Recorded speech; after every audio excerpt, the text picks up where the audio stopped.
अच्छा, अस्सलाम वालेकुम। आज जो है हम लोग डिटर्मिनेशन ऑफ द सेक्स करेंगे, ठीक है?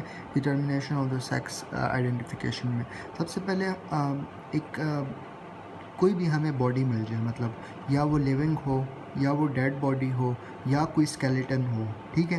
तो हमारे लिए डिटर्मिनेशन ऑफ सेक्स जो होता है बहुत इंपॉर्टेंट होता है कि ये मेल था कि फ़ीमेल था कि जो भी था, ठीक है? तो ये हमारे लिए बहुत इंपॉर्टेंट होता है फॉर सिविल राइट या हायरशिप या मैरिज या मिलिट्री सर्विस जो भी है, ठीक है? उसके लिए इम्पोर्टेंट होता है, ठीक है? अच्छा, अब हमारे पास कुछ होती हैं जो कुछ स्टेजेस ऐसी होती हैं, कुछ स्टेट्स ऐसे होते हैं लोग, ठीक है, जो इंटरसेक्स स्टेट में आते हैं, ठीक है, जिनमें मेल और फीमेल कैरेक्टर्स दोनों होते हैं, ठीक है, या उनके जो फीचर्स होते हैं वो बहुत कंफ्यूजिंग होते हैं, तो वो बहुत डिफ़िकल्टी होती है किसी भी फोरेंसिक स्पेशलिस्ट को आइडेंटिफाई करने में कि ये मेल था कि फ़ीमेल था, ठीक है? जैसे कि अब हम लोग जो है ना, हमारे पास 4 डिफरेंट टाइप्स हैं जो हम लोग पढ़ेंगे, ठीक है? सबसे पहले हमारे पास है गोनेडल एजेनेसिस। गोनेडल एजेनेसिस वो होता है जिसमें सेक्सुअल ऑर्गन्स जो होते हैं वो डेवलप ही नहीं होते, ठीक है? मतलब कि एक मेल है तो उसकी मतलब एक मेल है लेकिन उसकी टेस्टिस नहीं है या उसकी जो है वो पीनिस नहीं है, ठीक है? एट द सेम टाइम फिर इसके बाद हमारे पास जो नेक्स्ट है that's called gonadal dysgenesis. Gonadal dysgenesis इसे कहते हैं ना कि फॉर एग्जांपल एक मेल है, ठीक है? वो पैदा हुआ है, वो नॉर्मल था, उसके सेक्सुअल ऑर्गन्स भी थे, सब कुछ था, लेकिन जब वो प्यूबर्टी तक पहुंचा तो उसके जो टेस्टिस या ओवरीज थी वो डेवलप ही नहीं हुई। मतलब प्यूबर्टी में चेंजेस आती हैं ना, तो वो चेंजेस हुई नहीं, ठीक है? प्यूबर्टी में डेवलप ही नहीं हुई, तो ये हमारे पास गोनेडल डिसजेनेसिस में आ जाता है। फिर इसके बाद हमारे पास है क्लाइनफेल्टर सिंड्रोम। क्लाइनफेल्टर सिंड्रोम जो है ना, हमारे पास होता है जब मेल होता है जिसमें फीमेल कैरेक्टर्स होते हैं, ठीक है? मतलब उसके सेक्सुअल ऑर्गन्स जो होते हैं वो डेवलप नहीं होते, उसमें गायनेकोमेशिया वगैरह हो सकता है, उसमें स्मॉल टेस्टिस होती हैं, और इसके अलावा हमारे पास बॉडी हेयर्स जो होते हैं उसके कम होते हैं, ठीक है? हाथ पाँव पे बाल बहुत कम होते हैं, ठीक है? और जो उसके वो होते हैं, गेट में प्रॉब्लम होती है, पोस्चर में प्रॉब्लम होती है, ठीक है? और टर्नर सिंड्रोम फीमेल है, दैट्स XO, ठीक है? तो एक फ़ीमेल होती है जो इनफर्टाइल होती है, ठीक है? बाकी फीमेल्स की तरह होती है लेकिन वो रिप्रोडक्शन नहीं कर सकती, ठीक है? और उसका पोस्चर भी स्टेचर भी शॉर्ट होता है, ठीक है? कंजेनिटल एबनॉर्मेलिटी है। फिर इसके बाद हमारे पास एक आता है ट्रू हर्माफ्रोडाइट और एक होता है सूडो हर्माफ्रोडाइट। हर्माफ्रोडाइट क्या होता है? हर्माफ्रोडाइट मतलब कि मेल भी है और फीमेल भी है। एक्सटर्नल जेनिटेलिया, मतलब अगर हम बाहर से देखेंगे ना, देखो एक्सटर्नल जेनिटेलिया जो होता है ना उसका आर of both male both sexes, मतलब मेल भी उसमें जो है ना, मेल के ऑर्गन्स भी हैं और फीमेल के ऑर्गन्स भी हैं, ठीक है?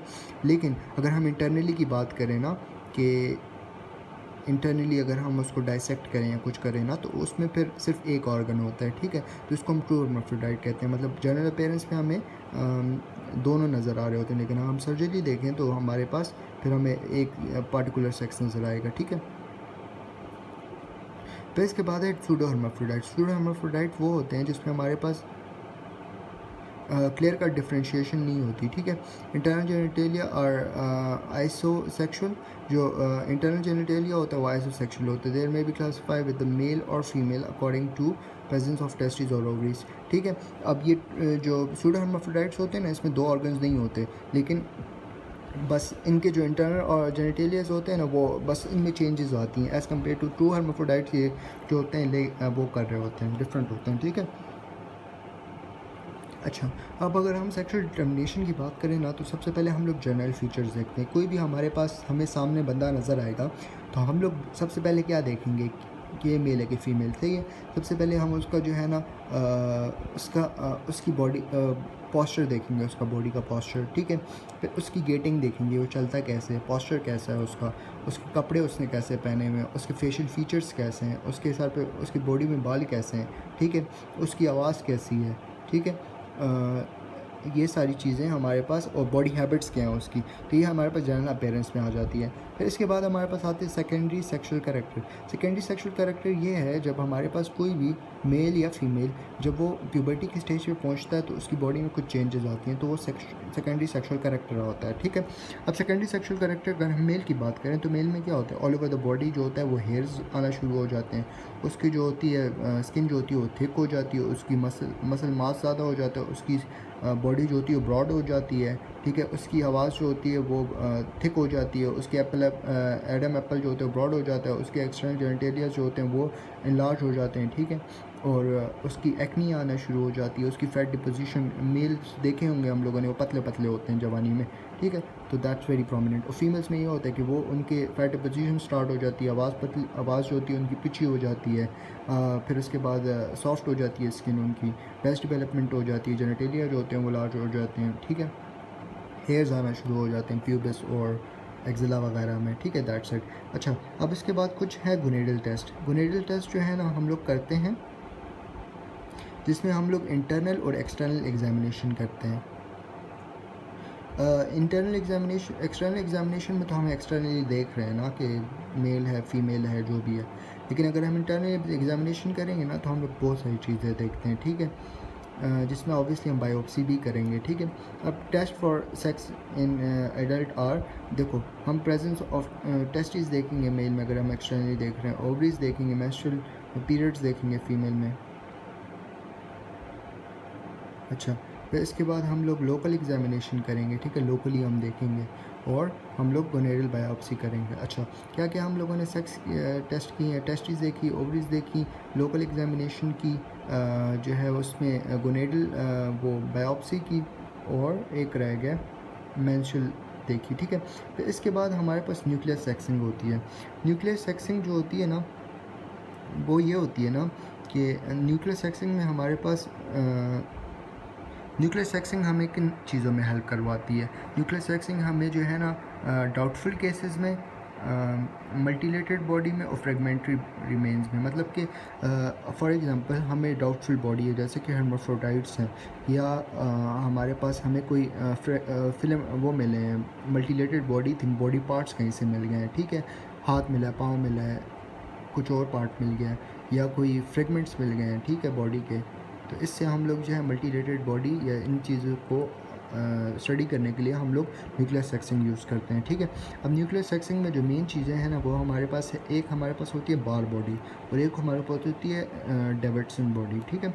अब हम लोग दोनों पढ़ेंगे। अच्छा, एक मिनट।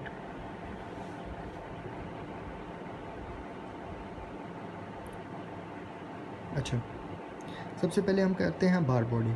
अब बार बॉडी जो होता है ना ये हमारे पास इनएक्टिवेटेड एक्स क्रोमोसोम होता है जो हमारे पास न्यूक्लियर मेम्ब्रेन के साथ अटैच होता है, ठीक है। तो बाद में मैं पिक्चर दिखा दूंगा तो उससे बड़ा क्लियर हो जाएगा, ठीक है। इनएक्टिवेटेड एक्स क्रोमोसोम होता है जो हमारे पास न्यूक्लियर मेम्ब्रेन के साथ अटैच होता है, ठीक है। और ये हम लोग जो है ना इसको हम लोग सबसे पहले जो है ना ये न्यूरॉन और फीमेल कैट में डिस्कवर हुआ था बार बॉडी, ठीक है। फिर इसका जो शेप होती है ना वो प्लेनो कन्वेक्स शेप होती है, ठीक है, और डार्कली स्टेन होता है, ठीक है। और जो बार बॉडी होती हैं उसको हम सेक्स क्रोमेटिन भी कहते हैं, ठीक है। और जो बार बॉडीज़ होती हैं ये हम लोग मेनली जो है ना scraping from the cheek mucosa है, जो चीक का म्यूकोजा होता है ना उसको स्क्रैप करके हम लोग बार बॉडीज़ देखते हैं, ठीक है। अच्छा, फिर इसके बाद ना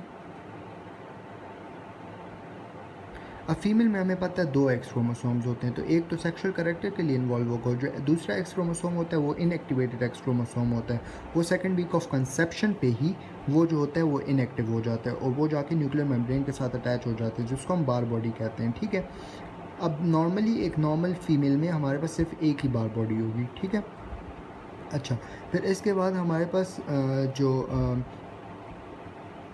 हाँ वही बात है, नॉर्मल फीमेल में एक ही बार बॉडी होगी, ये हमारे पास है लायॉन्स हाइपोथेसिस, ठीक है। फिर इसके बाद जो है ना अब हम आते हैं डेविडसन बॉडी पे। डेविडसन बॉडी क्या है, हमारे पास मैच्योर पॉलीमॉर्फो न्यूक्लियर लिम्फोसाइट्स होते हैं या न्यूट्रोफिल होते हैं। मैच्योर पॉलीमॉर्फो न्यूक्लियर लिम्फोसाइट या न्यूट्रोफिल्स ये हम लोग किधर से लेते हैं, वाइट ब्लड सेल्स की, जब ब्लड वो लेते हैं, ब्लड का स्पेसिमम, और उससे हम चेक करते हैं, ठीक है। और ये जो होता है ना हमारे पास पॉलीमॉर्फो न्यूक्लियर लिम्फोसाइट्स जो होते हैं ना, न्यूट्रोफिल्स वगैरह, बेसोफिल्स वगैरह, ये ड्रम स्टिक शेप होते हैं, ठीक है, ड्रम स्टिक लाइक बॉडीज़ होती हैं। और ये हमारे पास जो होती हैं ना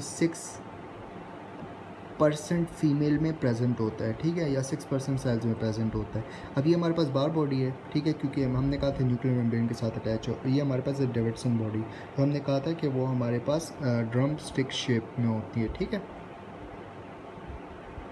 अच्छा, अब हम लोग सिर्फ ये रह गया हमारा कि फॉर एग्जांपल हमारे पास नॉर्मल फीमेल है एक्स एक्स, कितनी बार बॉडी होंगी? एक। अब तीन, ये हमारे पास ट्रिपल एक्स, 1 2 3, तो इसमें 2 बार बॉडी हो जाएगी, ठीक है। फिर इसमें एक्स ओ है तो इसमें बार बॉडी नहीं होगी, एक्स वाई है बार बॉडी नहीं होगी मेल में, एक्स एक्स वाई है ट्रांसफ्रंटल सिंड्रोम 1 बार बॉडी है, ठीक है। अच्छा, इसके बाद हम लोग आते हैं, हमारे पास इसमें लास्ट चीज़ रह गई है कि हम लोग जो है ना बोन से भी हम लोग सेक्स का बता सकते हैं कि इस इंडिविजुअल का कौन सा सेक्स था, मेल था फीमेल था, ठीक है। तो फॉर एग्जांपल ना, अगर हम लोग जो है ना, अगर हम इंटायर स्केलेटन, हमारे पास बॉडी नहीं है, हमारे पास सिर्फ इंटायर स्केलेटन है, ठीक है। अब इंटायर स्केलेटन है हमारे पास, ठीक है, तो हम लोग 100% बता सकते हैं कि ये मेल है या फीमेल है। अगर हमारे पास स्कल और पेल्विस है तो 98%, अगर हमारे पास सिर्फ पेल्विस है तो 95%, अगर स्कल और लॉन्ग बोन्स है तो 92%, स्कल है तो 90%, लॉन्ग बोन्स है तो 80%, स्टर्नम है तो 80%, ठीक है।